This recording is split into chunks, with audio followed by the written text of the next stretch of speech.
All right. Welcome into MarkRogersTV, the voice of college football. It's a live stream on a Thursday night, 7 o'clock Eastern time, and we've got a huge, enormous monstrosity of a show to bring you tonight on week 6 of college football. Our guest lineup is tremendous. The best in college football, of course, as we believe that we bring you the best discussion, debate, and analysis of college football that you'll find anywhere online. My name is Mark Rogers, hence the name Mark Rogers TV. And welcome in again to our little operation right here. We went live last night at 7 o'clock. We typically go somewhere from 90 minutes to 2 hours. Last night, you guys kept me on the phone until 10:30 at night. 3.5-hour show last night. So if you missed it, go back and check out the live stream from last night. We went on for 3.5 hours. We will have the phone lines open tonight here at 860-325-3687. The only times that I will not take a call is when I'm on the line with a guest. And our lineup right now includes Stephen M. Smith of Touchdown Alabama to talk about the Tide and their struggle of a matchup that we anticipate against Arkansas, of course, in Fayetteville. David Waters of Gators Breakdown will join us to set us up for LSU and Florida. James Coleman from Gridiron Now talks Florida State, Miami. And then we also have Kevin McGuffey lined up from Last Word on College Football to talk about those mighty Kentucky Wildcats, number 2 ranked in the nation. You're probably hesitating, thinking, I didn't see them ranked to number 2 in the nation.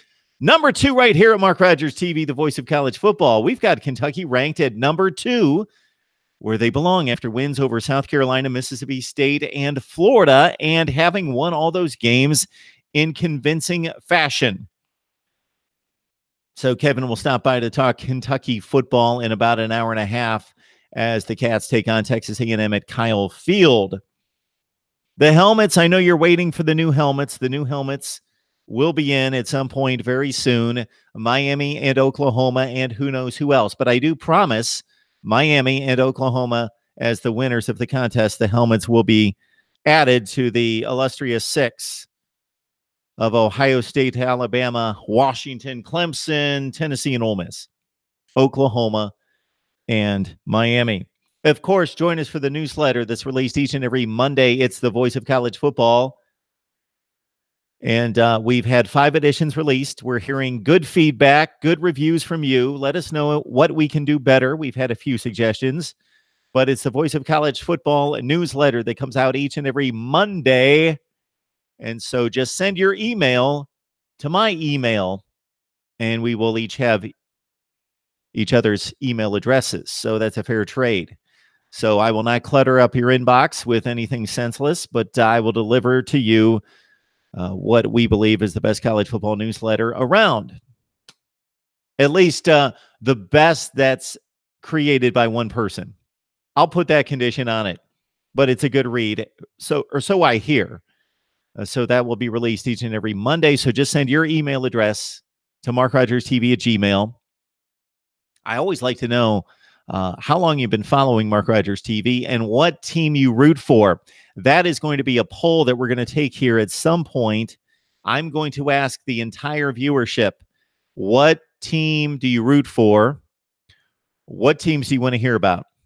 But that's at a later date. Tonight, it's all about week 6 of college football. Stephen M. Smith of Touchdown Alabama joining us first to talk Tide and Arkansas. We also have David Waters lined up from Gators Breakdown on LSU, Florida. Kevin McGuffey from Last Word on College Football on Kentucky and Texas A&M as the Wildcats try to move it up to 6-0 on the season. James Coleman from Gridiron Now and Sports10 Live to talk Florida State and Miami. If you checked out last night's live stream, then I'm not asking that you check it out again. But if you didn't, then you missed out on the other side of the Miami-Florida State rivalry with Cam Underwood from State of the U. He joined us as well as Steve Helwick to talk of the Red River rivalry with Oklahoma and Texas. Let's do a little maintenance on the laptop here real quick, and I will check out the live stream. So you guys told me last night, over the last couple nights, that we have the best live chat in college football. I heard that a few different places on the live chat. So why don't we name the live chat? Why don't we have a name for the live chat? You guys come up with a name for the live chat. 860-325-3687. That's 860-325-3687. And I know how this typically goes. I talk for about 2 hours. I say the phone number about 42 times and nobody calls. And then right when I'm about to get off, then about 4 people call. And we stay on for another hour and a half. All right, we got previews and predictions for you within the live streams and also over at SG1 Sports. If you check SG1 Sports out, I produced and posted a preview and prediction on Notre Dame, Virginia Tech. I've got Texas, Oklahoma coming, as well as LSU and Florida. And, of course, we've got our bottom 10, our most embarrassing 10 teams and situations in the country. Just released that video a few days ago, as well as our top 25 that makes sense. All right, I believe we've got a phone call. So I ask, and yes, I receive. Let's see who's on the line. Then we will check out the live chat. So this might be the earliest phone call to Mark Rogers TV at any time. Who's on the line? Hey, it's George, Mark. George, what's going on? This is amazing. You know, I just called you, and then I went back to my home screen, and I clicked on YouTube. Yes. And then I brought your show back up. And if you run the comments down the right-hand side, I can see it. Like Uncle Lou, he runs the comments down the right-hand side of his screen. So while I'm talking, I can read if somebody says, tell that jerk to hang up or something, you know? Yes. So if you go on a separate device, so he's got it set up the right way. Yeah, you can watch on one device. No, I'm on my phone. I'm doing this on my phone. I'm talking to you and watching the show at the same time. The show is muted. That's tremendous. Yes, you should mute the show because you're going to be about 10 seconds behind watching it. But I'm pretty sure, I think it's Uncle Lou on his show. He set it up where you can read the comments. They're always rolling by, even though I have it muted because I'm talking to them. You follow me? Yeah. So as I have stated a number of times, what I need to do is I need to buy some production software. This has been told to me and set up to me a number of times from people that know such things. And what I need to do is be able to learn the production software and switch the show as it's going. So I would be able to put up the phone number on the screen. I'd be able to scroll the comments, which is just a... There's an easier way to do this. Do you live in a town where they have a college or university? Not really. Why? Darn. I was just going to say, you follow a pretty girl from the audio-visual department to a bar after hours, and you meet her, and you fall in love with her, and she does all that for you. Somebody that knows how to do it. Well, I do have a significant other. You need a significant other that's into programming. Yeah, I'm in and out. I'm in and out of that situation. But let's not get into that. Never mind. All right. I'm just saying, okay, pay someone then. It's cheaper probably in the long run. I've got 2 interns. Unfortunately, I read a book when I was a kid, and the guy said that he swears to God he met a lawyer and like 3 other professionals, a CPA and somebody else, and he did it all on purpose by living in a college town and finding out who was the top of their class and meeting them in a social setting and becoming their friend. He said so his whole life he always had legal advice, financial advice, blah blah blah. Yeah. I'm not that. I'm just not that conniving. That's just not my way. I know it sounds conniving. Nowadays they call it social networking. I'm a lone wolf. I'm not in any of that shit. I'm just saying. All right, George. All right. Hey, no, I was going to say about the newsletter or the name in the chat. This is good stuff, man. Some guy came up with a good name for the newsletter the other day. It was one of your sayings. Which is? You should put it on the newsletter. One of my sayings? I've got a saying? Yeah, you have a saying, a colloquialism you've developed. Which is? And it's not Mark Rogers, the voice of college football. It's another one. You're getting some good ones, though. You got to trademark those things, man. Write it down. Send it in a letter to yourself and say, I own this sentence. Okay, I want to hear this one. I probably don't even realize it. You commented on the thing, and I commented on your comment. I said, I like that. I'll have to go find it because offhand, it was about your newsletter. You wanted a name for the email thing. Well, I got it. It's the voice of college football. We're going to stay consistent. It's the voice of college football. But now I want a name for the chat room, for the live chat, because you guys were calling it the best in college football the other night. So I thought it might as well have a name. You know, like the Dog Pound has a name, and different fan clubs and all sorts of different things in sports have names. So this could have a name. But I'm not going to name it. You guys should name it. Yeah, every once in a while I come up with some ingenious idea, but it's not happening. But thank God you have all these other people. Someone will think of something. It would just be a spur of the moment brainstorm. And yeah, I just asked 2 minutes ago. Anyway, yes. Do you think Florida can possibly win it all this weekend? Of course they can. The mighty LSU Tigers. Of course they can. They can possibly win. I will give those mighty LSU Tigers. Those darn, before the season started, there wasn't a man on earth that was behind LSU. I have more respect for LSU than anybody that's behind LSU. We play them every year. That's a good game. They're kind of your second favorite team. You really tout up LSU a lot, George. You know that? For them being a rival. When you play LSU, you get credit for winning. I hate playing teams where you don't get any credit for winning. We beat Mississippi State's ass last week, and we barely got any credit after all that talk. It's like, oh, well, yeah. When you talk about credit, you're talking about rankings, right? You're talking about spots in the poll. That's what you mean by credit? Even perception. Even just perception, You don't get no credit for beating Charleston something. Even if we beat Kentucky, there would be no credit for any of this shit. But you beat LSU on any given year, you get credit. You got street cred because they're LSU, and have they ever not had a top 10 recruiting class ever? Well, yes, they have. You know what I mean? Yeah, I know what you mean. Right. They're great. They're great theoretically. The talent's great. We'll see if they can complete the season this year. But George. On a total change of subject, yes. Who in the athletic department at Florida State gets the credit for allowing them to walk around with a goddamn pink backpack on? I hate them, and I'm humiliated seeing it. What's going on over there? Right, George. Let's calm down and let's watch the language. I'm sorry. I went all on. Right. Sorry. So they've got a backpack on. Yes, it looks silly. It's kind of stupid, and it's a ripoff of what Miami does.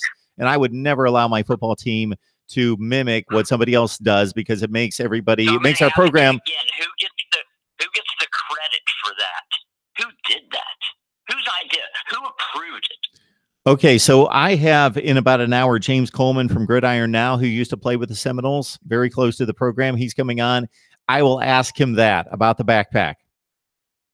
All right, George. I'm a Gator, and he's embarrassing me because he's a Florida team. I expect a little more than that.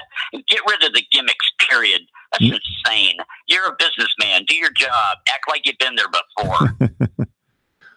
Well, we can let the boys celebrate, right? We can do that. If they feel they must, I guess. Oh, you got to let the 22-year-olds celebrate. 22 at the oldest. All right, George. You know what? There's a guy named Kayvon Thibodeau. He's like the #1 defensive recruit this year. #1 recruit, period. I love that man. He is such a businessman. He is so mature for his age. It's business. And he's the #1 defensive player. I will only ask you one question, George. Then we have to move it on. We've got one of our guests on the line here. Why is this a particular football player proven himself to be a professional? He's a high school kid. Well, what's he done? Watch any of his videos. No. He's on social media a lot. Watch any of his videos. He's all that plus some. He's like a pro who still has to play college for 3 years. All right, George. I appreciate you calling. After we get done with some guests here, you call back if you'd like. All right. Now he's leaning toward FSU. By the way. Okay. He hasn't been watching football this year, then, I guess. Well, I think that'll change. All right, George. Have a good night. Bye. See ya. All right. I will not be watching any recruiting videos that are released by 18-year-olds. That will not be part of my viewing online. All right. We got Alabama taking on Arkansas, and it's an SEC game in which we've got a 35-point spread. in the game. That's what it's come to for both Alabama in its dominance and also Arkansas in its state of affairs under one Chad Morris to start out 2018, although the Hogs put up a fight last week in Dallas against Texas A&M. We've got Stephen M. Smith of Touchdown Alabama on the line to give us the Tide side of this matchup with Arkansas, and more so what Alabama has in store down the road. Stephen, how you doing tonight? Doing well, and yourself? I'm doing great. Good to see you, sir. Hey, Stephen, can you hear me? I can. Excellent. It's good to see you. Same here, buddy. Same here. All right. We got Stephen on the line. I believe that you attended Nick Saban's weekly news conference. Is that correct? I was there. Okay. This is what I want to hear about. So what were some of the high points, the low points, or some of the Nick Sabanisms that were displayed this week? Well, he was really heated with the student body, the student section as a whole, due to not a lot of support being shown to the team. The game against Louisiana, Raging Cajuns on last weekend. I can understand that. It's an 11 a.m. game. This is probably the hottest summer recorded at Alabama, so a lot of people not at this game. But at the same time, you're getting the chance to watch a program that is doing some unbelievable things. A lot of these players want to see the support of the students, so hopefully we reach a happy medium with this soon. But the majority of Nick Saban's conversation directed toward want to see more support from students. Sophomore safety Daniel Wright has been suspended for a violation of team rules. I'm not sure which rule he broke. I'm actually in conversations right now with people to see which rule did he break, whether it was minute or a big team rule. But Daniel Wright, number 3, the sophomore out of Florida, did not practice all week this week, did not play in the game against the Raging Cajuns on last week. So trying to figure out what in the world did he break for him to be suspended at this time. Well, if there's anybody who's plugged into what's going on the campus at the University of Alabama, it would be you, Stephen. So we expect you to be able to dig deep and find out exactly what happened there.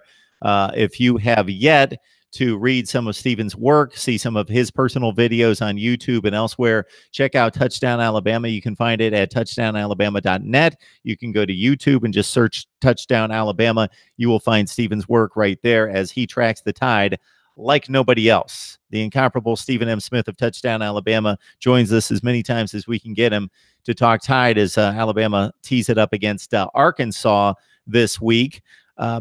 Stephen, you've been following this team for a long, long time. It's in your blood. You know, you live in the state.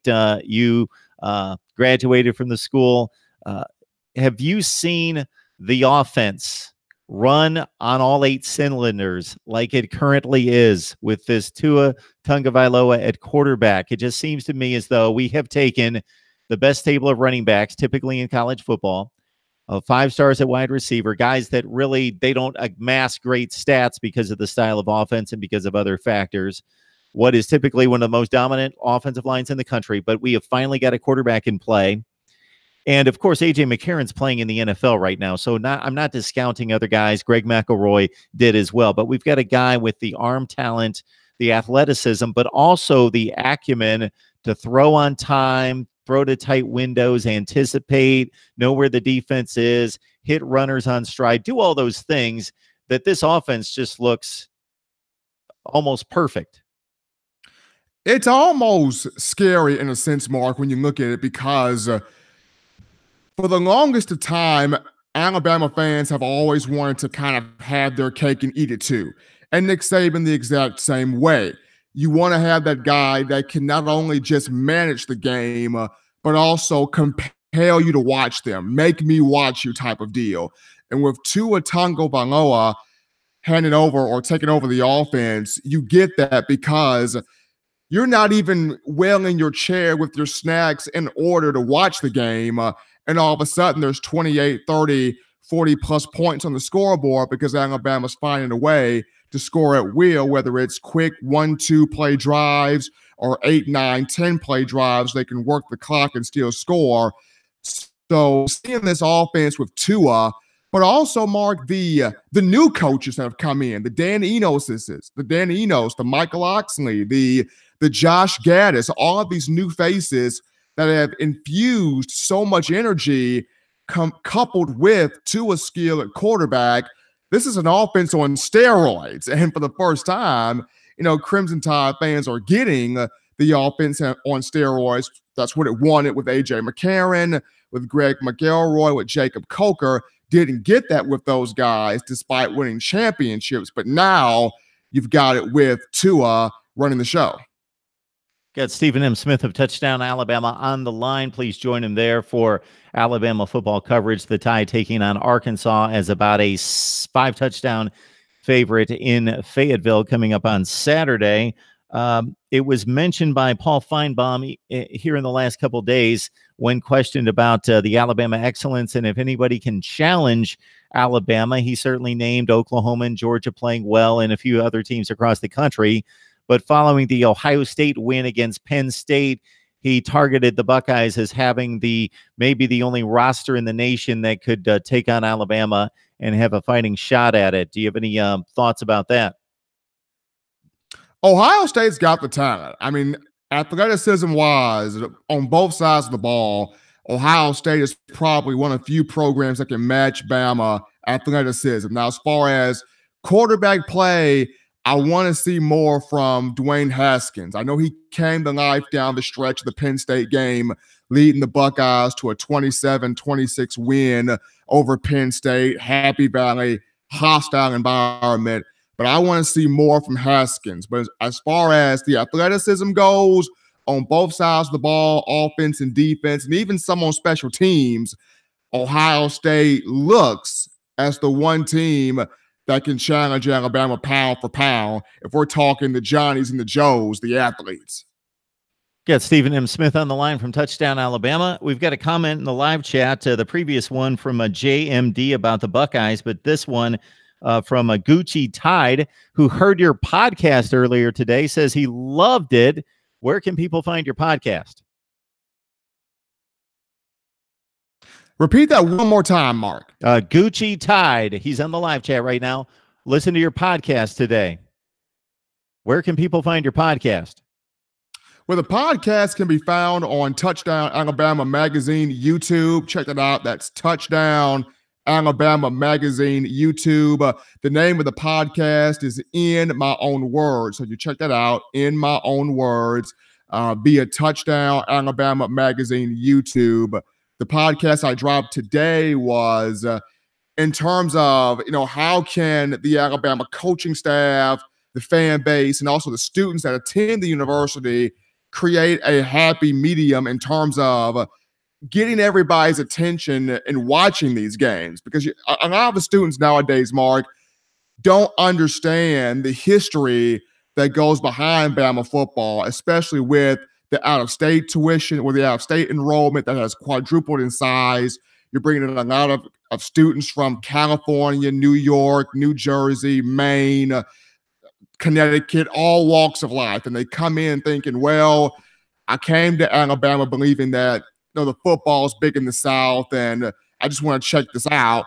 And they don't really know the history of the program or what they're watching. So just trying to figure out a way in the podcast to create that medium to where you can keep those students' attention while also coaching them up on the history that's Bama football. Stephen, there's been comments in the chat, even if we're not talking about the Tide, a lot of comments in the chat on a nightly basis about Alabama's schedule. I've taken shots at Alabama's schedule. I understand that they cannot control the SEC schedule. What is your take on Alabama's schedule and the claim that they play too many cupcakes? My thing about that is, and you want to schedule better competition. I believe they do. I believe athletic director Greg Byrne does. I believe if Nick Saban had complete control of scheduling guys, it would be Ohio State, Miami, West Virginia, every tough team you can think of, throw them on there. But when you schedule these games 4 to 5 years off, especially non-conference, you think the teams are going to be good.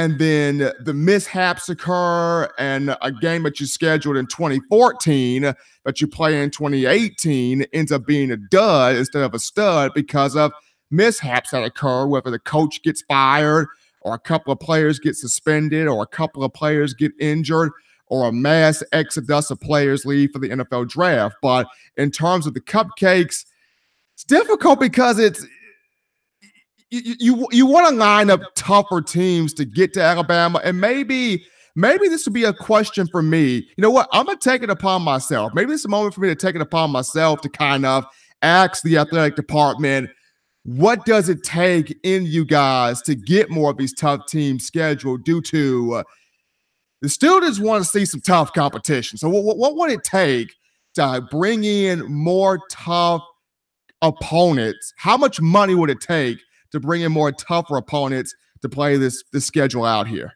And maybe not just bring them in. I know that the only time in recent memory that I remember Alabama going on the road, they play all these neutral site games. I remember them in Joe Paterno's, maybe one of his final 2 or 3 seasons. They went to Penn State on a home and home. That was 2011. That was 2011. Yes. So other than going to Penn State once, I don't remember Alabama going anywhere significant or going anywhere at all other than a neutral site.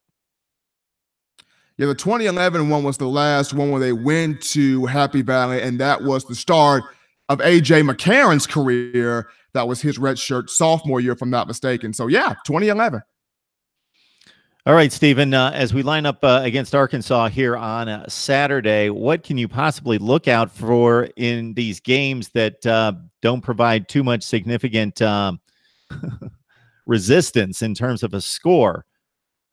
I think the main thing for Bama is you just can't afford that letdown to where you look at the Vegas lines, you look at, the betting situations going on, you're projected to win by 35, but you go in there knowing that Arkansas has talent regardless. And even when Arkansas is down, they are still one of those few teams that give Bama that tough, gritty, physical, blooded up game to where you have a couple of Bama players nicked up, bruised up on Sunday and Monday, going into that next week of practice. So if I'm the Tide, your main thing is you go into this game, you handle business, you take care of things on both sides of the football. And this is a game for Alabama's rush defense because they have struggled against the run the past couple of weeks. I mean, when you give up over 100 yards to Trey Regas of Louisiana Raging Cajuns, and I get it, Tide fans will say, well, that was against our second team, our third team, our fourth team. That wasn't our first team.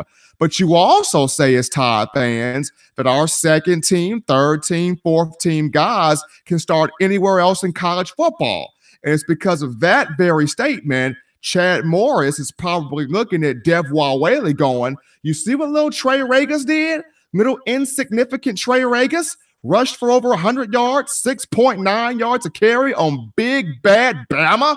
You go out there and do that, we can have some success in this football game. So Alabama linebackers fitting the gaps, hitting those run lanes, and stopping the run is a big thing in this game because Arkansas watched little Trey Regas get up and down the field, and they want to see the same thing happen with their guy, Devwa Whaley.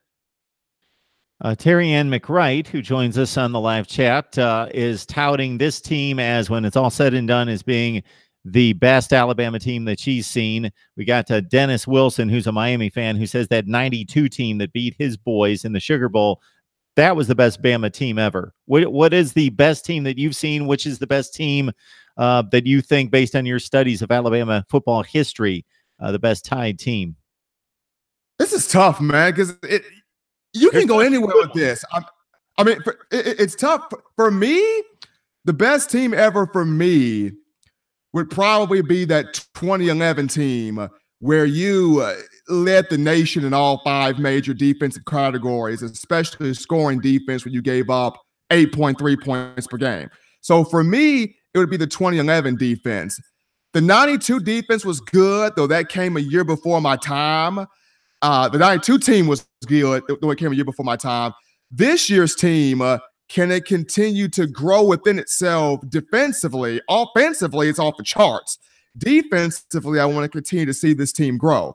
But I feel like, to me, that 2011 team where you saw A.J. McCarron grow up before your eyes there, and a defense that was just nasty, and a run game with Trent Richardson that could do whatever he wanted to do, that 2011 team for me. We got Stephen Smith from Touchdown Alabama on the line to talk the Tide taking on Arkansas this week. Our guy, Navy Thomas 8, who joins us in the live chat, one of our ardent supporters here, mentions the SEC needing to go to a 9-game schedule. To Nick Saban's defense, he has mentioned that many times. And so this year, in addition to playing Tennessee and Mizzou, there might be a Georgia, a South Carolina, a Vandy, whoever it would be another decent or really good team from the SEC Eastern Division that Alabama and the other teams, of course, in the conference would have to deal with a 9th game in the SEC. We're going to talk some Florida State to Miami in just a second. We're going to hit Stephen up with a couple quick questions about Alabama going on down the road.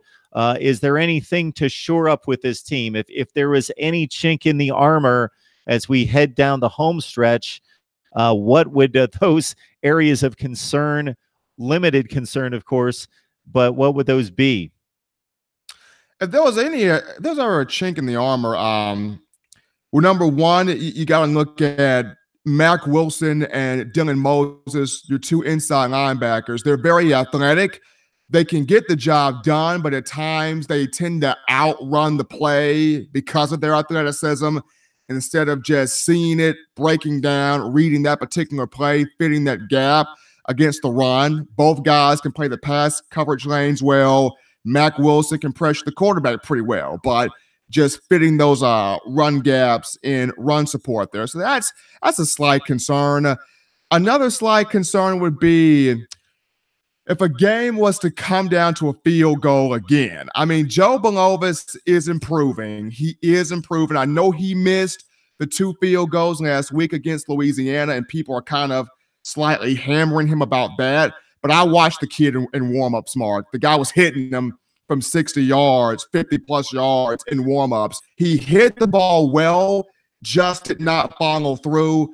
And if he's able to follow through, which has kind of been his issue throughout his time here thus far, though he's a redshirt freshman, he's got the leg talent. He's got the strength to put it between the goalposts every single time.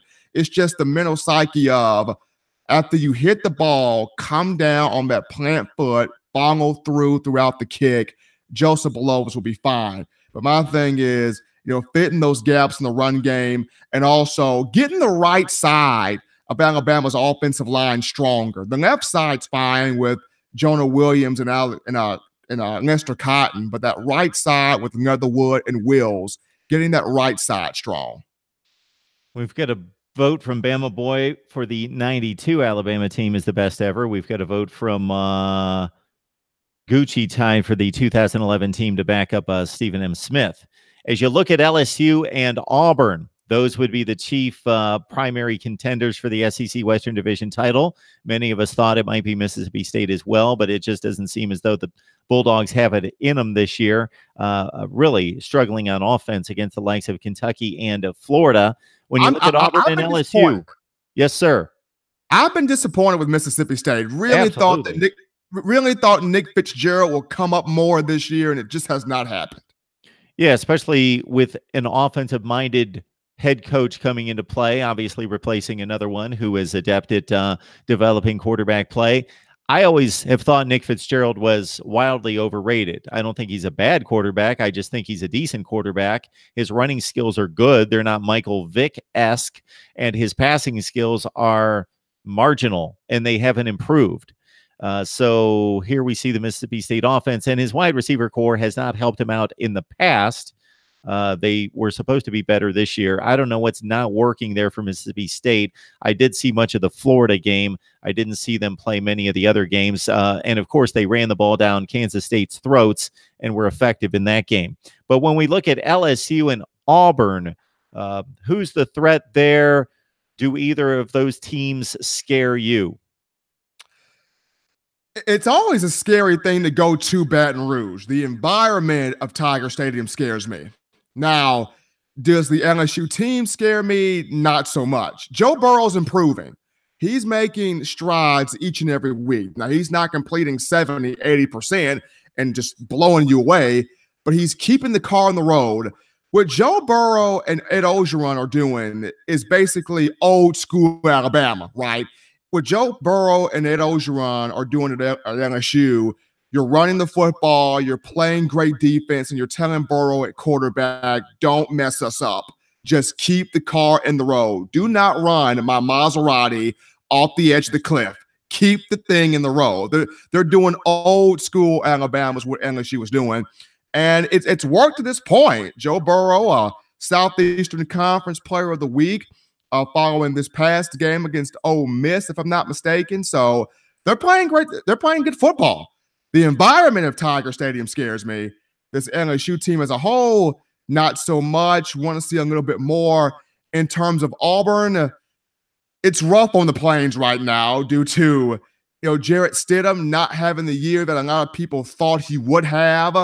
You could tell his team really misses Kerryon Johnson, that one back that Gus Malzahn tends to ride till the wheels falls off, has not truly emerged. There are players leaving the program. Nate Craig Myers, your big-time receiver, just two-stepped out the door there. Offensive line is still getting some work done. Things not looking too bright on the Plains right now.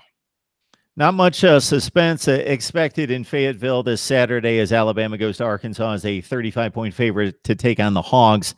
I was looking back through the Brett Bielema era, and that was filled with a bunch of Bama blowouts, except for the infamous game in Fayetteville in which Arkansas missed an extra point. There was also a close, controversial play inside the red zone, and it was a 14-13 decision in which Arkansas and there was a ton of rain. Golden opportunity. You were there.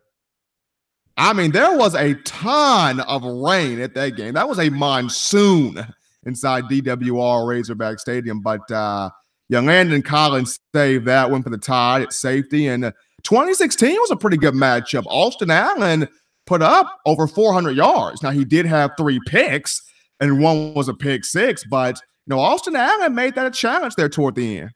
Yeah, it was kind of a 2-score game for most of the game, and Arkansas was within gunfire. They were within earshot, but they couldn't quite get over the hump. And yeah, Austin Allen really had to just gunsling it down the field, and it cost him a number of times. And there was a late pick 6 that pretty much broke their backs.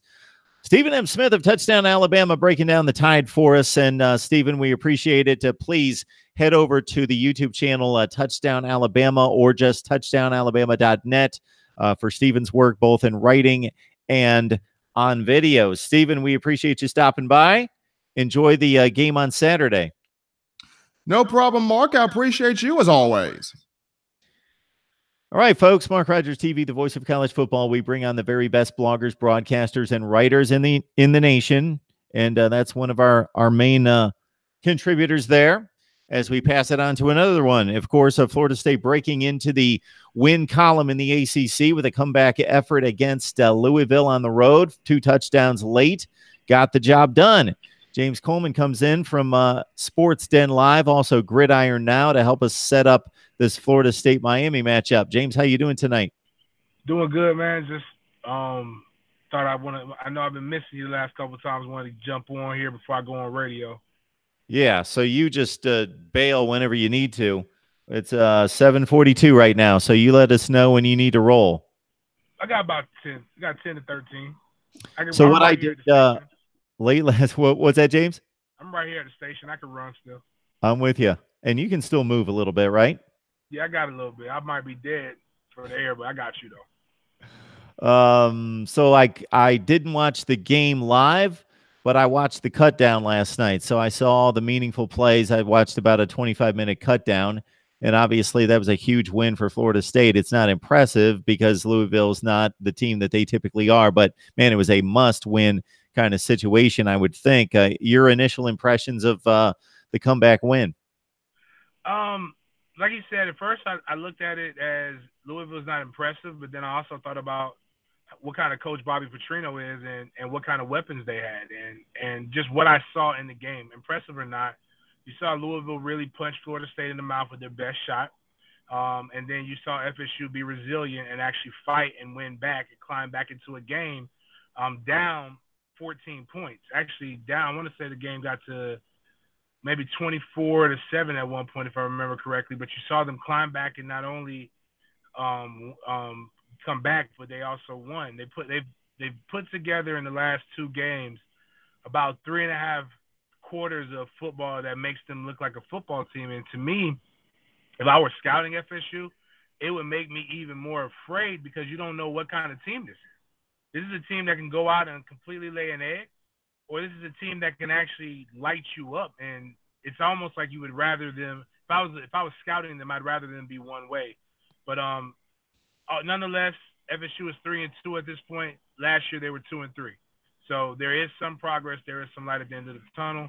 And last year FSU was in position to beat Louisville, and they lost. And this year they snatched defeat from they got a victory instead of losing. So we got James Coleman on the line from Gridiron Now. Check him out on Big Game James. That's his handle on Twitter, Big Game James 36. And then you can obviously follow him to all of his media outlets, Gridiron Now and Sports Den Live. He's about to shoot here in just a few minutes. So based on some of the struggles that we've talked about early in the season versus what you saw against Louisville, do you think that some of those key areas are improving? Yes. You're seeing them play like the biggest problem with Florida State is not X's and O's.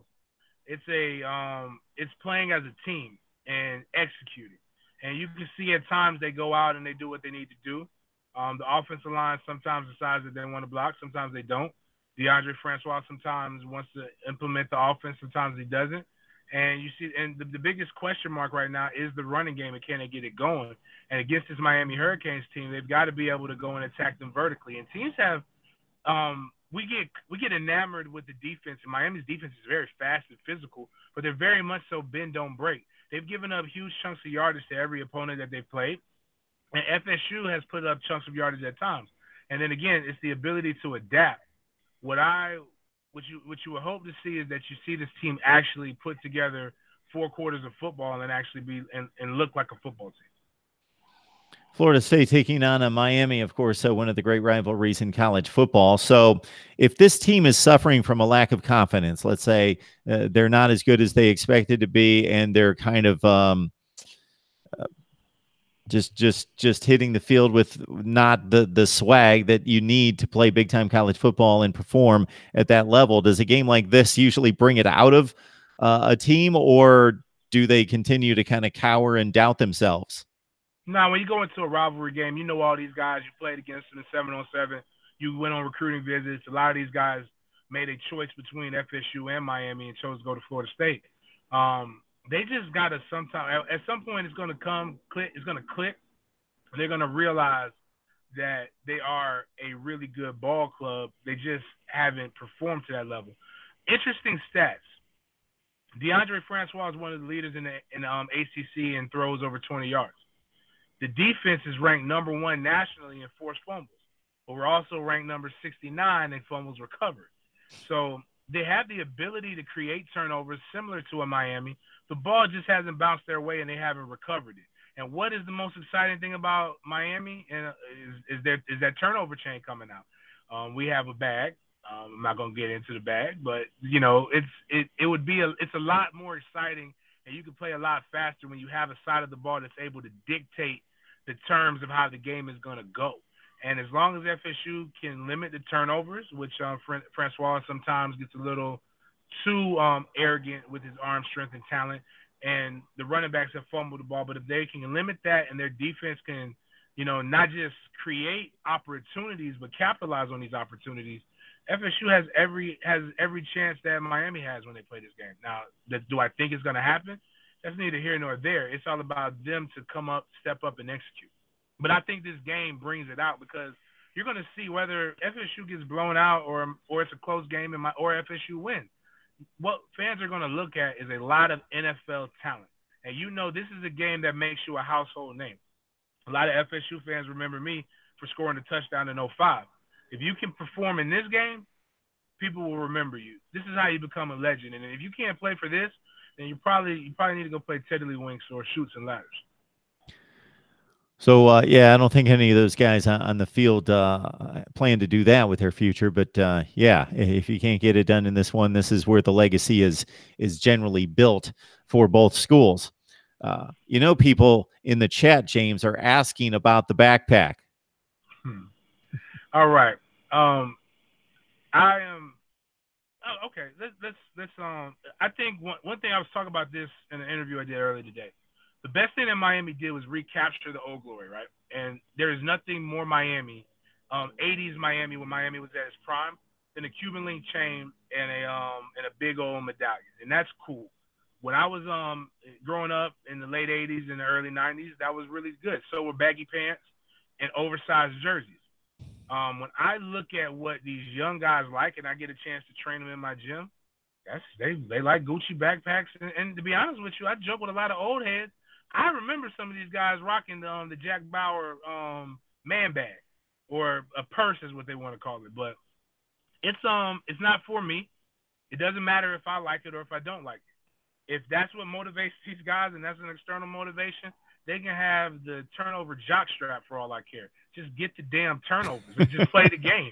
Like it doesn't matter. So as long as they like it, that's all. That, be honest with you, that's really all that matters. And people make jokes all the time. And I don't even listen to Miami fans, because last year all Miami fans talked about how small James Blackman was, and now N'Kosi Perry is probably smaller than James Blackman, or at least the same size. And now they think he's the second coming to Jesus, which he does have a lot of talent, and I do like. I saw the energy and the change in the offense when he did come in. Now I see. I come from a completely different era. So my thought is you're showing yourself to be a second-rate program, which of course you're not. But I mean, I'm not talking about Florida State. I'm talking about anybody who kind of mimics or copies what somebody else is doing. Well, let's start put doing that your in own perspective. thing. Miami was not the first team to put together external motivation. I remember when I was coming up, that's the first time. Corey Moore, I believe, used to get it almost every game for Virginia Tech, that lunch pail. And it was given to the person who went out and played his heart out and was an Iron Man. People have been, like, we had decals. That's all the time. All this is a tomahawk that you get essentially right when the game starts. People have been doing this since the game started. Miami just was the first one that was real brash and braggadocious, and that was cool. And to be honest with you, the coolest one, I forgot what school has a turnover chainsaw. That's masculine. My wife likes jewelry. I don't wear jewelry. I wear watches. I wear a turnover watch, but that's not conducive for football. Neither is a backpack, though. I don't really like the backpack. I'm not gonna lie, but it's not for me. So you could only get, well, maybe you do have some connections that you've talked about this situation with other people, but basically you can take us inside the locker room and give us an idea of maybe how this came about for any of these teams. I got to think, out of 100 guys, not everybody's loving this. FSU's it's about the defense and turnovers, but what they did was they're doing some off the field life lessons things, and that's some of the stuff that I do like what Tag's doing off the field. And it's a financial management, and they have a theme. It's called securing the bag. So they're going over some stuff off the field. This is just them securing the bag on the field. So like it's kind of like off the field, they're doing stuff to help them be able to maintain the bag, but your on the field play is what helps you secure the bag. So I'm going to plead ignorance and ask for apologies to both James and the people on the chat who are lecturing me on external motivation and which teams had what. And I'm getting all sorts of replies because obviously in watching so much football, I have been completely bypassing all of that business that goes on the sideline. Besides the decals, of course. It's more of a recruiting thing. Like, only reason I know about Virginia Tech is because I was interested in Beamer ball and I was looking at Virginia. Like, so you look at all of the different things. It doesn't matter if it's old mustache Peach like it. What matters is, do the 2022s, do the 2021s, do the 2019s, do the 2020s like it. And to be honest with you, the consensus for the guys who want to go to Florida State, they kind of fill in the bag. And I mean, I wouldn't want it, but we used to have a hit stick. So like, but you didn't get it during the game. You got it in the Monday's practice for the guy who had the hardest hit, and it was offense and defense. I think we got about 7 minutes until James needs to run. Probably a lot less than that. That's when his show actually starts here in about 7 minutes. Got a couple minutes. So give me some nuts and bolts on Miami and Florida State. How much have you had a chance to see the Canes? This Florida State season, for as much as it's been ugly, isn't out of hand. It's one ACC loss. Everything's right in front of them. We got two. We got two ACC losses. We lost Tech, and then we lost Syracuse. Hello, thank you. But no, it's no problem. But here's how it's going to come down to. It's going to come down to which defense came to play. So when you neither offense is explosive to any imagination. If can Miami in that turnover chain, it's what's the best? Is the turnover chain going to beat the bag? Is going to beat the bag? If FSU's defense can capitalize on the turnovers and make N'Kosi Perry uncomfortable, you can see them have a chance. If I were Mark Richt, I would just rely heavily on DJ Dallas and Travis Homer, who have been playing phenomenal. I think you go at their running game and you dictate and you establish the line of scrimmage. Brian Burns is one of the leaders in the nation in hurries, and he's starting to get sacks. So Miami's offensive line isn't that great. I would not try to tempt fate with that. I would just go and do what you've been doing well. And if FSU is trying to go sideline to sideline with the Miami Hurricanes defense, their offense is going to stall. They've got to attack them vertically, and their teams have had success.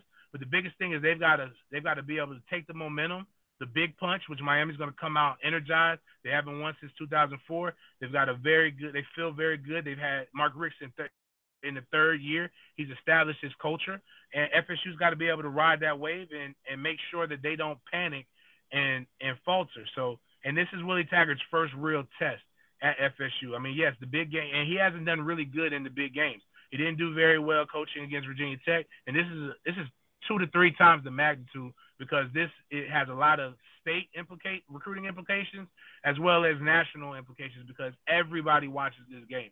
And they've been watching this game since the 80s, since both teams started to make their meteoric rise. College football is a lot more fun when this rivalry means something, but even when it doesn't, it's still one of the most watches because a lot of these guys are going to be playing on Sunday. Absolutely. I will be there at 3:30 Eastern time, no doubt about that, even with a lot of other good games on tap. I think LSU, Florida at the same time and so forth. But I will have a screen on Florida State and Miami. I'm going to grab one thing that you said, James, culture, and I'm going to save it for our next discussion because I want to dive into Willie Taggart culture and what you know about football culture, having experienced it, and what's the mark of some of those signs that you see when a culture has changed or been developed or been established. So that'll be a good discussion in addition to the nuts and bolts on the field. James, we'll let you get back to work there and get set for your podcast. So that's Sports Den Live with Big Game James 36. Just follow him on Twitter at Big Game James 36. And James, I'll leave it up to you to let everyone know where else to find you. That's pretty much it, man. Just Big Game James at Big Game James 36. Please follow me on Instagram. We got the YouTube channel going. A lot of interesting stuff, a different way to present sports from the athlete perspective, from the fan perspective, and from the media perspective. FSU fans, hold hope. It's coming. Miami fans, you have every reason to be excited. This game should be good on either front. I'm going down to the game to cover it. Hopefully it won't be a wasted trip. But appreciate everything, Mark, and I'll talk to you later. Thanks, James. I appreciate it. You have a good night. Big Game James 36. Yeah, follow him on Twitter. He has been a great find for me in breaking down the game of college football and specifically Florida State as they prepare for their games each and every week. And, of course, this is a big one as they prep for the Miami Hurricanes, this one on the road in Coral Gables. Miami, Florida State, as I will need all the screens ablazing at about 3:30 Eastern time with Miami, Florida State, Florida-LSU. And I know that I looked at that 3:30 window and I thought, okay, this is going to be one of those deals where for as much as I love college football, this is the one thing that irritates me, but we can't do anything about it, is that I just get too frustrated because I can't watch 6 games at the same time. My attention span can only pretty much lock into one, but I try for 2 or 3. So we've got some other really good guests coming up. David Waters from Gators Breakdown to talk LSU and Florida. got Kevin McGuffey to talk about those cats that I've completely overrated at number 2 in the country. But you have to understand that's a rating based on the past, not the future. So I'm not picking Kentucky to win the SEC Eastern Division. That's not a projection on the future. That is a ranking and evaluation of what has transpired through 5 games. That means Kentucky is perfect, and they have looked impressive. They have not had to skate by their 3 SEC opponents. They have largely dominated or been decidedly the better team. Dominance might be a little bit strong, but they have clearly been the better team in going to Florida, in playing Mississippi State, in playing South Carolina, winning those games, and only giving up 16, 7, 10 points to South Carolina. So Kentucky football is a front and center, at least for now. And even if they would go and lose to Texas A&M this week at Kyle Field, they would still have Georgia for an SEC division lead. All right, we've got a call coming in. The line is 860-325-3687. Mark Rogers TV, the voice of college football. Who's on the line? Hey, it's George. I just have one question. Yeah. Who approves the gimmicks at university? Who decides if you wear a chain or a backpack? Who did that? Well, I would think that they would start with some idea from a group of players, probably the captains, and they would submit that in some fashion to the coaching staff, and it would have to go up from, I would think, depending on the power that that particular head coach has, meaning if you're talking about this is going on at a place like Miami with Mark Richt, that he would have enough say over his own football team to not have to take it to any higher levels than that. Right. So I think Willie Taggart. Yes. That. Well, maybe at Florida State, he would need to submit that to somebody else. That's possible. All right. Just one last comment. Yes, you know sir. How Phil Knight has some input into Oregon, and T. Boone Pickens has some input into Oklahoma State. Yes. Whatever. People have boosters and they're millionaires and they own orange groves. How are the boosters at Florida State dealing with this? What do you think their feeling is about this? Oh, about the backpack? Well, if they're crusty old guys like me, they don't like it. But we don't count. And are they going to do it again this week? Are they going to do it? I guarantee you the defensive players will just quit catching the ball if they keep it up. They got to get rid of the backpack. And I hate Florida State. I really do. I'm just saying. All right, George. You are going to feel good here because we're talking Florida football in here in just a second. So kick back and listen. After the LSU Florida game, I can't wait for that conversation. Sounds good. We're talking Florida football right now, George. Got a real game. We finally have a real game to play. Yes, you do. Competition. Okay. All right, George. Later. We'll see you. Bye. Yes, Florida and LSU kick it off at 3:30 Eastern time in Gainesville. We got David Waters joining us from Gators Breakdown. And David, how you doing tonight? I'm good, Mark. How about you? I'm doing just fine. And I got all sorts of complaints on Saturday night from people that were taking in the Mississippi State-Florida game. They just thought we had taken it back to 1945. I was not one of those people. I can take a defensive struggle. It would be nice if the offensive were capable of moving the ball and the defenses were just so dominant that they couldn't. But your impressions of the Gators actually coming out with a win in a place where all off season it was talked about, man, this is going to be a tough W for Florida going into Starkville against a Mississippi State team that some considered the dark horse in the West. Yeah, when you go into games and you're not picked to win, when you come out on top, it doesn't matter what the score is. You are happy no matter which way you get the victory. And, and with all the emotion that was riding high, and look, we know this Florida offense is going to be a work in progress. Of course it's going to be. You have Dan Mullen taking over a team that has completely stunk on offense for 10 years now. It's going to take some time, and week by week we are seeing improvement. Look, yes, I know it was only 13 points last week, but you had the deep throw to Trayvon Grimes that got called back from holding. That would have been first and goal from the 2-yard line. Florida could have put up some more points there. Look, Florida only had 3 drives in the first half on offense.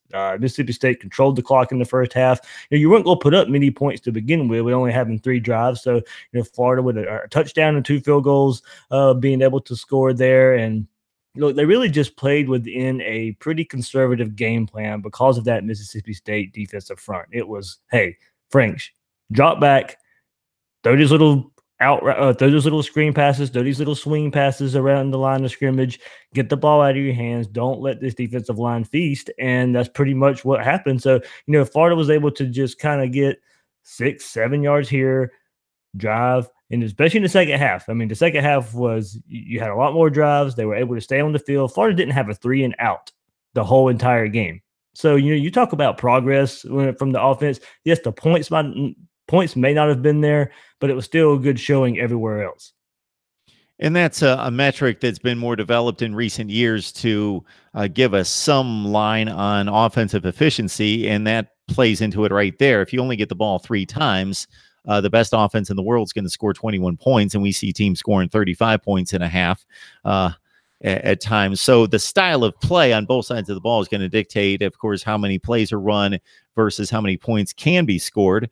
The Gators obviously at 2-1 in the SEC right now, 4-1 overall. They are ranked in the top 25, and they've got a huge one against LSU coming up. So the offense, what would be the areas of development that you have seen since week 1? Definitely Felipe Franks. He is a better quarterback than what he was this time a year ago. That's not saying a whole lot, but he is a better quarterback. He's actually playing good. Has matched his touchdown or passed his touchdown total from last year. 12 touchdowns on the year. Can he take care of the ball better at points? Of course, but he's not throwing interceptions. He doesn't have these back-breaking mistakes that we saw last year. He's taking care of the ball. He's getting yardage when he needs to. If nothing's in the passing game, he'll take the ball down. He'll run for 3-4 yards, get out of bounds. He won't take an unnecessary sack by running out of bounds behind the line of scrimmage either. So there's just these little things that keep adding up where you see Felipe Franks is a much better quarterback than what he was. And part of that also is this wide receiver core. They are spreading the ball around. You have Van Jefferson, Trevon Grimes, Tyree Cleveland, Kadarius Toney getting in the mix even more as the season goes on, and this stable of running backs too. So if you go back and look at it, these last few games, Florida hasn't run a whole lot of plays. You go back to the Colorado State game, you had defensive and special teams touchdowns. Go back to the Tennessee game, you forced 6 turnovers. And go back to the first half against Mississippi State last week, you only had 3 drives. But, when you get turnovers, when you get special teams touchdowns, that's a less, that's one less possession for your offense because you're giving the ball right back to the opposing offense. So, Florida hasn't run as many plays as they've wanted to. They're actually pretty efficient when they're on the field, but the really, really big test is coming up this week against LSU. It's going to have to be even more efficient and probably have to make a couple more big plays as well. Got David Waters on the line from Gators Breakdown, and you got to join him whether you like the video or the audio. So you can go to any of the pretty much, and we'll run them down here in a second, the audio platforms that you know about for podcasts or YouTube. Gators Breakdown right there, and Florida football coverage like you're not going to find it anywhere else. Dave and the rest of the guys there do a great job. Dave, we talked all off season a number of times about a crowded backfield at the running back position. And it was LaMichael Pirine, Jordan Scarlett, obviously coming back from suspension after gaining almost 1,000 yards 2 years ago. Malik Davis had a big year last year. I've only seen the Mississippi State game start to finish, and it was like my 3rd screen, so I wasn't exactly locked in.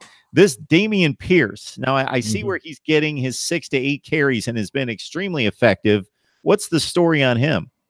Mark, he was my favorite recruit coming into this class, so he's living up to that billing for one thing. Talking about. Yes, so he's living up to the billing there. He's getting this nickname, the closer, right now, and a lot of it was because against the overmatched opponent of Charleston Southern earlier in the year, and in Colorado State, he come in late in games against these defenses that were tired and completely overmatched talent wise, and then he's going in and busting long runs, and then he does it again late in the game against Tennessee. So, and then Davis goes down with an injury. So and Darius Lemons transfers out of the program. So you went from 5 to 6 backs with true freshman Iverson Clement as well, who hasn't really been playing a whole lot. They're probably going to try and redshirt him now. He got moved to defense because of some injuries, but I think they're going to try and redshirt him now. So now you've got 3 main stable of backs with Jordan Scarlett, LaMichael Pirine, and Damian Pierce. And it's kind of taking care of itself with how you're going to share these carries. Jordan Scarlett's still going to get the bulk of these carries because he's still more familiar with this offense. He's the best pass blocking running back that Florida has on the roster right now, and he's made some pretty important pass blocks, to help Felipe Franks get that time to throw, hit some plays down the field. LaMichael Pirine is probably the most steady running back that they're going to have. He doesn't get tackled for loss. He's always moving forward. If you need a 3-4 yard gain, LaMichael Pirine is going to give that to you, and maybe sometimes even more. We've even seen him in the Wildcat. But Damian Pierce seems to be that big home run threat. And as we nickname the closer, he comes in late in games when some defenses are worn down, and he'll keep grinding with those fresh legs of his. So Florida's got 3 good running backs. It looks like they're kind of settling in with what they want to do. I'd like to personally see Pierce get more carries because of what he can do and the home run threat that they have. So if the offense is maybe struggling along in its way, get him in the ball game earlier, maybe use him out of the backfield as a pass catcher as well. But he is, this is 2 seasons in a row now. Florida has unearthed a pretty good true freshman running back as maybe one of their best playmakers on the field. So you did Davis last year, Pierce this year, and all in all, before it's said and done, I'd just like to see Pierce probably get a few more carries earlier in the games. And that's why I asked about him, because sometimes you get fooled if you haven't seen a team play. And again, I just saw the Mississippi State game, and I look at the offensive numbers, and I see him topping out with 10 yards per carry on 25 carries, and you think, okay, wow, why aren't they giving this kid the ball? Look at the game logs and even see, because my second thought is, okay, I want to check the 3 bad teams that they played. He probably ripped them up, and now he's getting 3 carries. But it's been fairly consistent in regards to gaining excellent yards per carry against the better defenses that they faced in the last couple of weeks in the SEC. So very interesting there. I know this is always a tough evaluation when you don't have the quarterback to deliver the ball, but how good could this wide receiver core be with the guy that could deliver the ball? I think Van Jefferson is still the number 1, but in a way, Florida they don't really have a true number 1, and that's not in a bad way. They, like as I mentioned earlier, they are spreading the ball around pretty good. So these defenses that are coming in and playing Florida, I don't necessarily think they're going to sit here and key on one guy. Van Jefferson, as I said, probably would be the number 1 guy, but can't key on him because then Tyree Cleveland can bust you over the top, or Trayvon Grimes can bust you over the top. And probably one of the biggest surprise players that they've had so far is the transformation of Freddie Swain. We waited for him to kind of turn the corner to Jim McElwain, and it never happened. And I'm probably not going to put that on Swain. We've seen this new coaching staff come in here, and he is making plays and as a punt returner and a wide receiver. So a lot of the things that he's doing on special teams is getting him on the field even more on as a wide receiver. And also, and Mark, you know this by watching Urban Meyer at Ohio State and now Dan Mullen at Florida. And one thing that you have to do if you're going to play wide receiver for those 2 coaches is be able to block. So a lot of these runs, all these wide receiver screens Florida ran against Mississippi State this past week, a lot of these long runs from these running backs this year have been because these wide receivers are blocking, and Freddie Swain is really good in that area too. So Freddie Swain's doing the little things that have gotten him on the field, and when he gets on the field, he's doing the big things. You can hear the information, the knowledge, the insight, the perspective. It's David Waters from Gators Breakdown. You can join him on YouTube. What are the audio platforms, David? All of them out there, Mark. So iTunes, SoundCloud, Google Play, and recently, as of this week, on Spotify now as well. Nice. The platform has really exploded. It's great. It deserves it. You guys do a great job. So I advise everybody to run over to any of those platforms and follow Gators Breakdown, because it's the best in Florida football coverage. David, it's funny because I know you just had him on with Big James Coleman. In about 15 minutes, I'll be joining him here on the radio in Jacksonville. So we're doing the me, you, and him, and then me. We're running these radio waves tonight. Hey, we aim to dominate. We'll get there. Kadarius Toney, I see him show up in the stat sheet as well. We talked all off season about the way he would be used. Is it similar to what you anticipated for him? Pretty much. It is still probably. And look, I keep going back to, Florida hasn't run a whole lot of plays this year. Still like to see him get the ball more, but I also want to see Pierce get the ball more. I want to see some of these other wide receivers get the ball more. And with these limited plays, you're seeing the difficulty that Florida's having getting all these guys the ball. It's a good problem to have right now. But Kadarius Toney, he Wildcat, wide receiver, and we saw the trick play this week that went for the only touchdown in the game against Mississippi State when Franks throws him a screen pass. He steps back and hits a tight end, Morrill Stevens, down to score the only touchdown in the game. Pure and simple, the best ball talent that Florida has. The ball is in his hands, and he is upfield, shaking guys, counter plays out of the backfield. He is, I don't want to compare anybody to Percy Harvin, but this is how Dan Mullen's going to use him. He'll take that little counter run play out of the shotgun beside the quarterback. He'll sit in the Wildcat and do this kind of same things that you saw.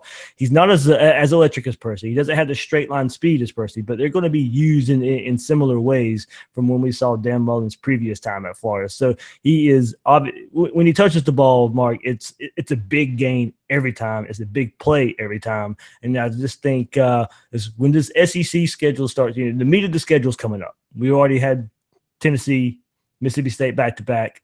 Now you got LSU, Vanderbilt, Georgia, Missouri, South Carolina coming up. I really expect Kadarius Toney's touches to ramp up. Percy Harvin, that's a lofty air in Gainesville when you throw that name out there. There will never be another Percy Harvin. Exactly. And then following Ohio State, I know that once Urban Meyer went to Columbus, he was looking for that next Percy Harvin, talked about him all the time his first few years because he was looking for that guy and thought he had him here and there, and he never did quite have that guy. We did too. Not too long after Percy, you got Andre DeBose, 5-star talent. Hey, this is the next Percy. It never got there. Dave, this LSU team is surprising a lot of people because of the brutal schedule and because of the uncertainty at quarterback, running back, wide receiver in particular. And even though the defense is elite on the first level, a lot of people were concerned about secondary depth going into the season, thought, man, how do they make it through the schedule? They're going to be 6-6, 7-5, something like that. Well, they're undefeated right now and obviously on a roll, but playing LSU style football. So your thoughts about the Tigers based on what you've seen thus far? They get things done with Joe Burrow. No interceptions so far this year, so he's taking care of the ball, not much like Felipe Franks, taking care of the ball, not making the back-breaking mistake there. The percentage of passes being completed is not where you really want it to be, but you go back to that Auburn game, in the fourth quarter of that game, he was clutch, and he made the plays when needed to. Go back to the first game of the season, and he's sitting there at the line of scrimmage, checking him in to run plays that go for big yardage. So, he's a smart quarterback. I thought, when we broke down, there was some thought that Florida may be interested in him with Dan Mullen being the head coach and the Urban Meyer connection, and him being the quarterback that maybe Florida could use.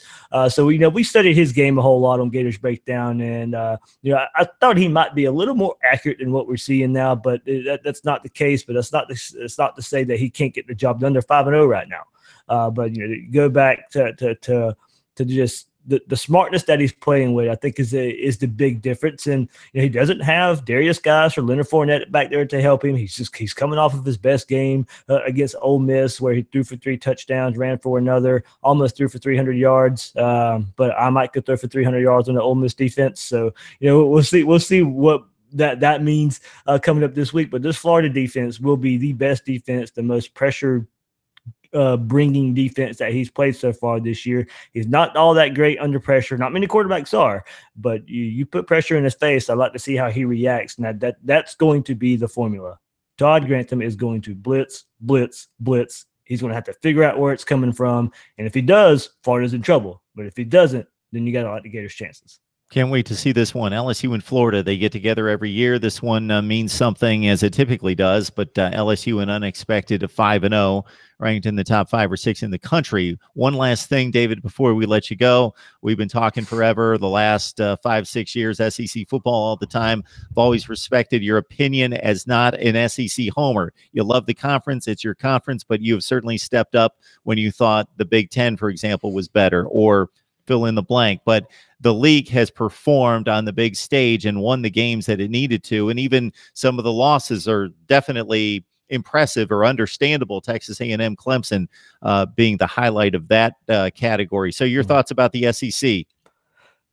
Alabama and everybody else right now, that includes Georgia, Florida and Kentucky are, look, I don't think they're on Georgia's level yet. And Georgia, we'll know more next week when they play LSU. But Georgia's not the Georgia of last year. They're still the best team in the East, and that's what I'm saying. But I think the gap is closed. For this year, for 2018, if Florida continues their upward trajectory since the Kentucky loss, and we will know more, even more about Kentucky this week. They got it going on right now. They're on a streak. They're rolling. That gap's closing just a little bit. Between the rest of the East, you have Florida and Kentucky both beating one of the West best team, or what we thought coming into the season. So maybe even the shrink between the East and West are closing, if you want to look at it that way too. So we'll get a better barometer of that when Florida and LSU meet up this week. But it's Alabama, then everybody else, then Georgia maybe on a step by themselves below Alabama, and then it gets kind of muddied up. And as these weeks go on, we'll get some more clarification. But it's a big week here. South Carolina loses this week. What a huge disappointment for them. It'd be their third conference loss. They'd be out of any topic of what any big bowl game they're going to get. If Florida can bounce back against LSU, or if Florida can get going against LSU this week, and they'll rise up in the rankings. Kentucky, A&M's a huge game, so that's another SEC East, SEC West matchup. So we'll get a lot more clarification this week. But as it stands right now, it's Alabama, everybody else. It gets kind of muddied up there. I'll be interested to see what Georgia does. They're not the same Georgia team, but they're still really good. So do they get better as the season goes on as well? I think is another big question to look out for. David Waters, Gators Breakdown. Join him right there for the best in Florida football coverage. I would ask David about Kentucky football because to me it's the most fascinating story in the SEC right now. But on deck and waiting, we've got some Kentucky football coverage and have our Wildcats guest all lined up. So David, I know you got to keep talking for the rest of the next 15, 20 minutes to a half hour. So I appreciate you saving some for us and appreciate the time. Hey, thanks, and I'll tell Kevin congrats too on Kentucky beating Florida a few weeks ago. I had him on Gators Breakdown to preview that game, so I sent him a congratulatory text on Twitter, but I'll have to tell him in person right now too. Well, thank you. That would hurt. That would hurt, Kevin.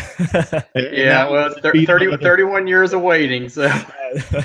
Yeah, I think Dave can laugh and say congratulations. We'll just we'll see you in 32 years. And hey, another reason I hope not, but another reason I can laugh because Florida's been winning since then. If Florida had been losing, it'd still be hurting a little bit more.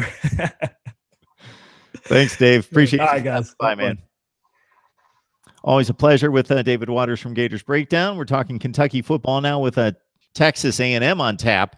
So, man, Kevin McGuffey joining us from Last Word on College Football. He's our Kentucky guy with some great insight into the Cats. I know he's excited about this start. He's realistic about what could happen. It could come unravel, but this team has played its style of football, Kevin, in regards to they're not going to wow anyone with 50-point games. They play a conservative style offense, but they know when to take their shots. I actually watched the cut down version of the South Carolina game last night and was mighty impressed with the showing.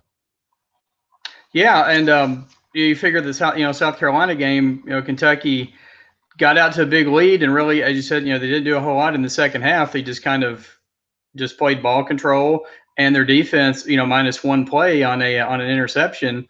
Or a try for interception, ended up with a touchdown. I mean, yeah, they really dominated the team that, most people, including myself, had picked second in the SEC East this year. I had you go back to the summer, when I did a preview, I had, Georgia, South Carolina, Florida, and then, I had Kentucky fourth. So, but yeah, I mean, 5-0, it's, we were talking up here, last week, tickets went on, for Big Blue Madness, as they call it, the first basketball practice that they have at Rupp Arena every year, which is next weekend. And, nobody was talking about it last week. And we're like, when does that ever happen? And it just shows, the team, they're just, as you said, they're on a roll. The fans have embraced them, and it's, it's a lot of fun. And like I said, on Saturday, they're going to attempt to do something they haven't done since 1950, which is start a season 6-0. It's crazy. So when we looked at this schedule, this stretch of the schedule in September, we were thinking Kentucky just needs to survive this thing with a trip to Florida, Mississippi State, and South Carolina, now Texas A&M, and they're looking to go to 6-0. So I got to see Terry Wilson at quarterback and got to see what he's able to do. I think you did a nice overview of his style of play and his abilities, because if you just look at a stat sheet, you see that they don't count on him and don't lean on him to throw the ball very often, but he's extremely quick out of the backfield running with the ball, and he didn't make mistakes. He put the ball where he needed to. He checked down when he needed to, and he delivered a couple decent downfield throws and did what they needed to do. And they were protecting a 3-touchdown lead once they broke out to 24-3. And so that changes the style of play, obviously, and what the quarterback needs to do. Oh, yeah, definitely. The thing about Wilson is, a lot of people, I don't think they've actually lined up and had a foot race, but, I think he's possibly the fastest player, on the entire team. And, that run pass option that he gives them, gives them a break, from Benny Snell, Benny left, Benny right, Benny up the middle. You can, fake it to Snell. Wilson, keeps it, can run it, or they do that little, play action pass. They actually, hit CJ Conrad a couple times, and they said, and then they like to take shots downfield, occasionally, because, if you watch the South Carolina game, they had, the second half, they had like 8 guys up, in the box, as we like to say, on the line of scrimmage, trying to stop the run, daring Kentucky, to try to throw the ball. And, they had some success, but as you said, he had the one interception, which was the first, I think it was the first turnover in 13 quarters.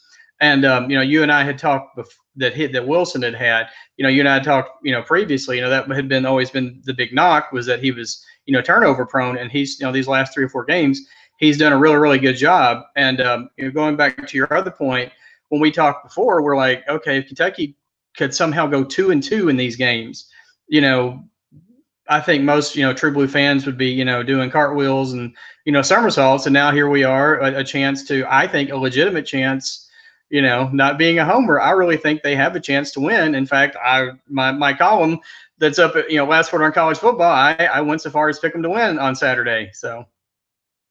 Absolutely. So when you look at it, exactly, let's say this is how undervalued Kentucky is. Think if they would have played football and the results would have fell in line with the Vegas line. So they win the 2 non-conference games.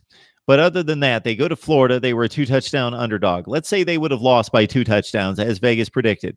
Well, even winning that game by 11, they come back home and they're a 10-point underdog against Mississippi State. I can only imagine if they would have lost that game to Florida by 2 touchdowns, they probably would have been like a 17-point underdog against Mississippi State. And let's say they would have done what was expected of them, then they would be 2-2, and they would have played South Carolina at home, and they would have been maybe a 15-point underdog. As it stood, even coming off of the wins over Mississippi State and on the road at Florida, they were still a 2-point underdog against South Carolina. Maybe they've changed Vegas's mind. Certainly it doesn't matter. That's not where they play the games, but it just underlines how undervalued this team is. And I'm guessing, I haven't looked at the line, but I would guess that they're an underdog at Texas A&M by 3 or 4 points. The last I saw, it opened as a 6.5, Texas A&M 6.5 point favorite. And I think it's, I believe it's down to 5.5 now. But to go back to your point, and that's something that the team has used basically as a motivator this year. It's like, okay, no one is giving us a chance.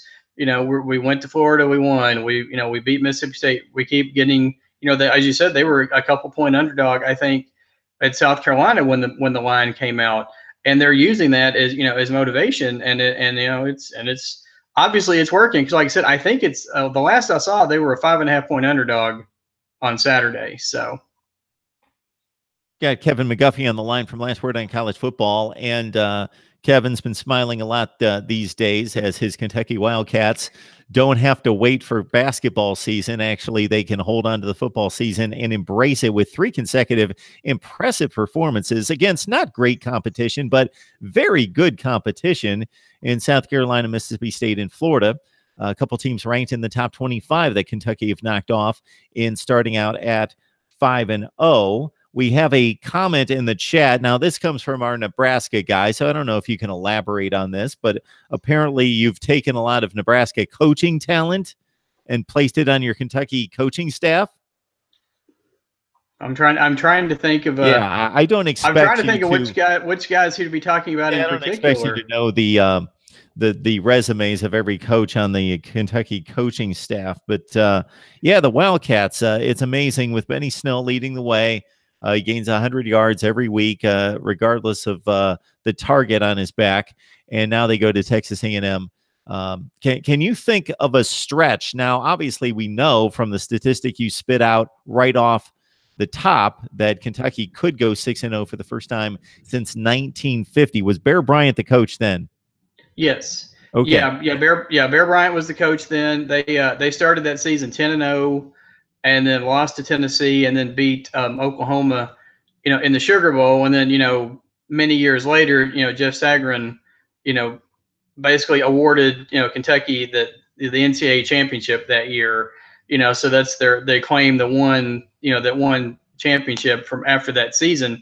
But yeah, it's the battle. As one of the things I talked about this week was that, it's basically the battle of the schools that, as somebody put, that Bear Bryant left for greener pastures. He was at Kentucky, left Kentucky, went to Texas A&M, was there for 4 years, then went to Alabama, and of course, the rest is history. But yes, Coach Bear Bryant was the coach in that year when Kentucky started 10-0, and then, like I said, they started. I think it's 5 times now. This is the 6th time since World War II they started 5-0. So the last one was 2007. And I underline this because of the teams that they've beaten, and that doesn't impress a whole lot of people, and I don't know why, because everybody wants you to beat Ohio State and Alabama and all these, but nobody's beating those teams. So to beat teams the caliber of South Carolina, Mississippi State, and Florida, yes, those teams are going to go 7-5, 8-4, 9-3, something in that range. And if you really look across the country, very, very, very few teams have elite wins because those teams don't, and they usually just beat each other at the top of the league. So to win those kind of games, there's not a team out there that has 3 wins like that. There's maybe some teams like an LSU that has 2 wins that I would rank more impressive than Kentucky's 3, but that's one of the reasons why I rank Kentucky number 2 in the country. I don't think they're the 2nd best team in the country, so I don't want people to misidentify what I'm saying. I base it on record merit, not on a projection. So I've got them ranked number 2 because they've beaten 3 teams that are all top 15 to 30 level teams, and they have dominated them defensively. They've only given up 1 score, basically, or under 10 points to 2 of them the last 2 weeks. It's a pretty remarkable showing. Yeah, it really is. Like I said, it's something that, Kentucky fans haven't seen.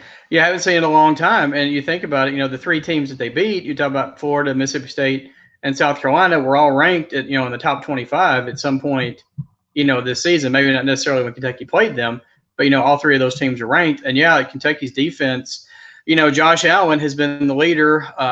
He's a projected first-round draft pick, and he's showing why this year.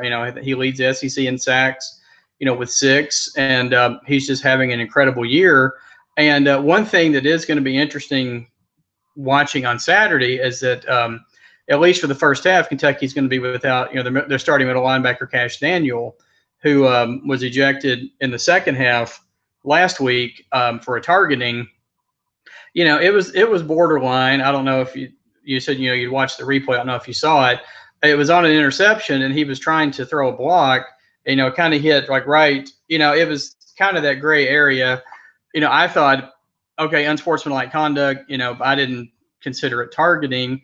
And originally, I don't think Coach Stoops thought either. But then by the time his Monday press conference came around, he said, "Yeah, I think they made a good call, and they should have." They're not going to appeal it, anything like that. So Daniel's going to be out for the first half of the game. He's been a guy who's done really, really well this year. He's a low, Kentucky boy from Paintsville. They're going to have a true freshman, Chris Oates, was one of their highest rated recruits from this past season, who's going to be who'll be starting on Saturday. And I think that's going to be something to watch out for, because Texas A&M has a really good running back too, Travion Williams. I think he's second or third, I believe, in the SEC in yards. And so I think, that matchup, you can say that for any game, but I think whoever controls the line of scrimmage, is going to win the game, because A&M is, I think, first in the SEC in rushing yards, allowed, as far as, I think it's only like 85 yards a game. So, but yeah, like I said, the defense has just been, everything, is just, patience. They've been preaching patience. Give us time. We're going to build this thing. And it's, and it's really showing this year. Kentucky with a big game at Texas A&M, and an unanticipated big game in the SEC, because think about it, even if Kentucky loses this game and Georgia continues to play well and Kentucky doesn't lose to anyone else, they will still be playing Georgia for the top spot in the SEC Eastern Division. Now, if Kentucky wins this game and they continue to win, obviously they will still be playing Georgia for the top spot, but that will give them some kind of buffer in case Georgia loses somewhere else, if they can knock off the Bulldogs. But one game at a time. Of course, winning at Texas A&M will be another great accomplishment for this program. Kevin, of course, the 5-0 start speaks for itself. We've laid out all the history surrounding it, so that obviously hasn't happened before. Can you think of another stretch of time? It, of course, never happened at the beginning of the season, because that's obvious from the way the numbers play out historically. But at any stretch of time that you thought and felt this good about Kentucky football? Probably not in the last decade. You maybe go back to the 2007 season, which is probably in the last 20 years probably the best season for Kentucky football. They had that was the year they beat Louisville in the last second. That was the year that they upset number 1 LSU. That team started off 5-0, and then I think the 6th game was one of the best games I've ever seen in person. They played Florida that year with Andre Woodson and Tim Tebow were just lighting it up. It was just an incredible game, which Florida I think won somewhere around 7 to 10 points. But then even after that 5-1 start, they did falter a little bit, and that's what makes the second half of this season so intriguing, I think, is because the schedule, if you look at Kentucky in the past, they've always have started strong even under Coach Stoops, and then kind of faltered in the second half. The wear and tear of the SEC every week, but on paper, they have the bye week next week, then they have Vandy, Missouri. It's like Vandy, Missouri, and then Georgia, and then they close with Tennessee, Middle Tennessee, and Louisville. So you could make a case that at least 5 of those games, Kentucky. The Missouri one I think is kind of a toss-up, but at least 4 of those 6 games remaining, I think Kentucky will be favored. So even if they don't win, if they go 4-2 or 5-1, you're looking at a 10-win season. The last time Kentucky, throw more stats out, the last 10-win season was 1977, which unfortunately the Cats were on probation, and they were ranked like 4th or 5th in the country, but couldn't play in a bowl game because of probation. Good stuff from Kevin McGuffey talking Kentucky football on Last Word for college football. In terms of what you've got available on the site for you personally or anyone else, so what are we looking at this week? Well, like I said, I have a post now that's up for basically previewing the game on Saturday. Like I said, I kind of spoiled a little bit. I have, Kentucky. I did pick Kentucky to win. We've also got, one of our guys, Jason Ray, who covers for Oklahoma. He does a Heisman, like a Heisman Trophy watch every week. And so, all the writers for the website basically post their top 5, the top 5 Heisman candidates. And, Tua, of course, is leading right now. But that's another. You talked about Benny. Benny Snell's gone from like 3 weeks to nobody talking about him to being in our top 5, and I think he's in most people's top 5. And basically, we cover a lot of the teams in the SEC. Tony Siracusa covers UCLA. Of course, they're an interesting story. The Chip Kelly era has not really gotten off to the best start. Mike LaValle covers Tennessee. So there's a lot of really good stuff there if you click on it and check it out. All right, Kentucky. Wow, they are the story of the nation right now, and they try to continue this Cinderella story at Kyle Field against Texas A&M as a 6-point underdog. So they continue to beat teams as underdogs of up to 10 and 14 points and continue to win. So Kevin doesn't care if Vegas makes them an underdog in every game the rest of the season because it's all turned out right thus far.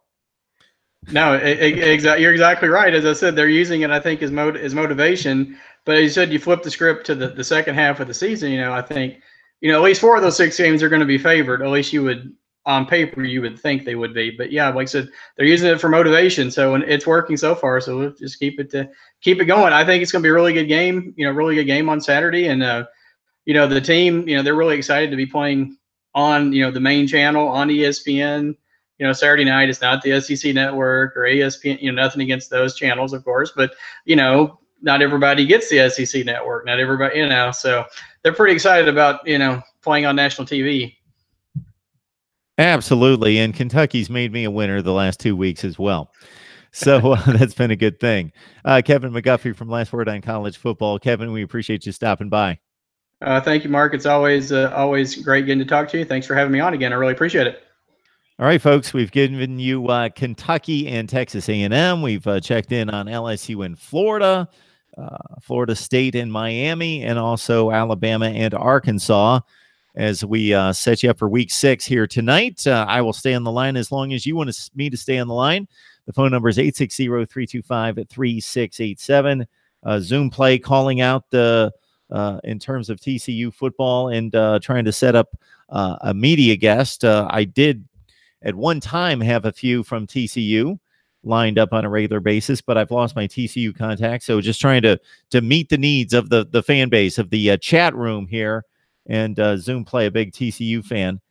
So the phone lines are open, 860-325-3687. Otherwise, I'm going to watch some baseball and watch some NFL and maybe some Tulsa and Houston. Somebody's been keeping us up to date on Tulsa's 7-0 lead over Houston right now. But yeah, baseball 2-2 in the 9th, and Patriots and Colts. But of course, 860-325-3687. And I'm owing a couple of previews and predictions to SG1 Sports, Oklahoma, Texas, and also LSU and Florida. Tomorrow at 11:45 a.m. Eastern Time, Steve Merrill from Pro Sports Info joins me to set up the betting lines and give you the bettor's edge for week 6 of college football.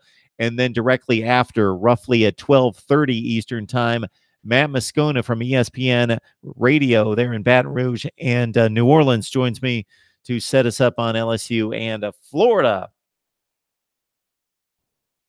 All right. George, finishing things off on the live chat as well.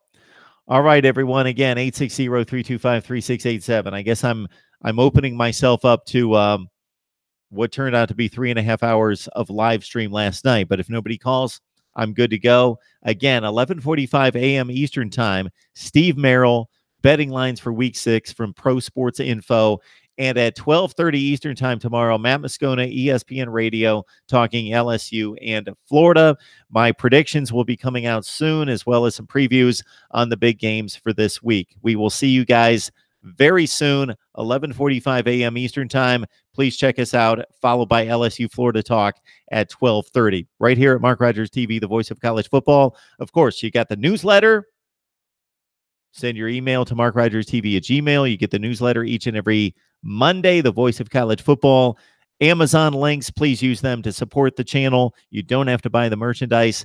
And if you prefer the audio, you don't get the chat room, But you get to listen to me at Google Play, Podbean, iTunes, and Stitcher. Just search Mark Rogers TV.